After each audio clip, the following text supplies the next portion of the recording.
আপনারা দেখছেন FSRL media. ভিডিওটি ভালো লাগলে আমাদের চ্যানেলটিকে সাবস্ক্রাইব করে আমাদের পাশে থাকা বেল আইকনটি প্রেস করে আমাদের সাথে সেখানে গিয়ে চিৎকার করার জন্য সারিয়ার ভাইকে খান চিহ্নে ভোট দিয়ে পার্লামেন্টে পাঠায় আপনাদের কণ্ঠের কথা বলবে বলছে কি ঠিক করেছে আবার করবে, কিন্তু অপদার্থটাকে পাঠিয়ে লাভটা কি হচ্ছে?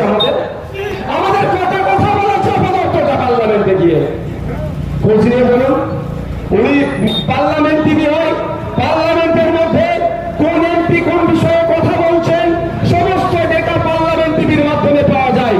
ওনাকে বলুন, তার দলের নেতৃত্বদেরকে বলুন, এখানে যারা আছেন তাদেরকে বলুন যে কল্যাণবাবু 3 বারের এমপি, পার্লামেন্টে শ্রীরামপুর লোকসভা কেন্দ্রের মানুষের কথা, এই জগৎবল্লভপুর বিধানসভার মানুষের কথা, শ্রীরামপুরের মানুষের কথা, আপনার জাঙ্গিপাড়ার মানুষের কথা, ফুলপুরা শরীফের মানুষের কথা, কটা কথা পার্লামেন্টে বলেছে তার ভিডিও দেখাতে বলুন, দেখবেন পাবেন না। কিন্তু অপদার্থটা গিয়ে উপরাষ্ট্রপতিকে গিয়ে মিমিক্রি করছে, সেটা কিন্তু দেখা যাবে। এই অপদার্থের কাজ নয়। আপনাদেরকে জানতে হবে একটা এমপির কাজ কি। সর্বপ্রথম এমপির কাজটা আপনাদেরকে জানতে হবে। একটা এমপির সর্বপ্রথম কাজ হচ্ছে এই নির্বাচনী ক্ষেত্রের মানুষের কি অভাব অভিযোগ আছে সেগুলোকে নোটিশ করা। যেমন অভাব অভিযোগের জন্য বলতে পারি, এখানকার স্বাস্থ্য কেন্দ্রের মান তলানিতে চলে গিয়েছে, এখান থেকে হেভি ট্রিটমেন্ট নিতে হলে কলকাতায় ছুটে যেতে হয়, এখানকার স্বাস্থ্য কেন্দ্রের মান উন্নয়ন করতে হবে, এটা পার্লামেন্টে বলা।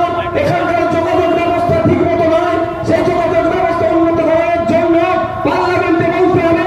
ফুলপুরা শরীফ কেন্দ্রের মানচিত্র দেওয়ার জন্য 3টে রুট হলো, কিন্তু সেই রুটে কেন ট্রেন চলছে না বা সেই রুট তৈরি হচ্ছে না কেন? একজন এমপি হিসাবে সেটা পার্লামেন্টে গিয়ে আওয়াজ তোলা দরকার, সে করছে না। শ্রীরামপুর লোকসভার কৃষকরা মাস গেলে 7,000-এর নিচে কেন ইনকাম করছে? এই কৃষকদের মানসিক বড়াই বেড়ে যাতে 15,000-এর ঊর্ধ্বে ওঠে, তার আওয়াজ তুলতে হবে। সে কথা এই অপদার্থ গিয়ে পার্লামেন্টে বলছে না, সেখানে গিয়ে চাটুকারিতা করার জন্য কে কখনো পার্লামেন্টের মধ্যে কখনো পার্লামেন্টের বাইরে খিচমেরি ফটো করছে।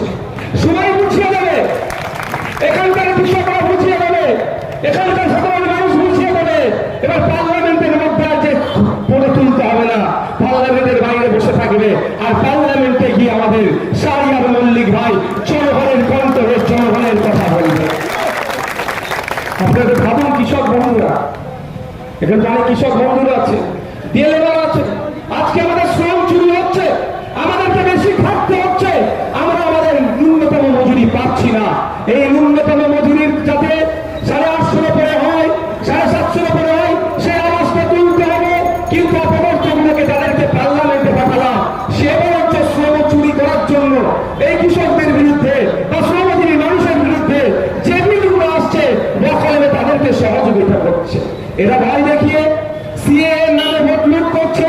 পার্লামেন্ট থেকে যখন সিএ এর পক্ষে বিল পাস হলো তখন এদেরকে কোনো কথা বলতে দেখতে পাওয়া যায়নি। তাই আজকে সময় এসেছে মানুষ ঐক্যবদ্ধ হন, মানুষ জাগ্রত হন।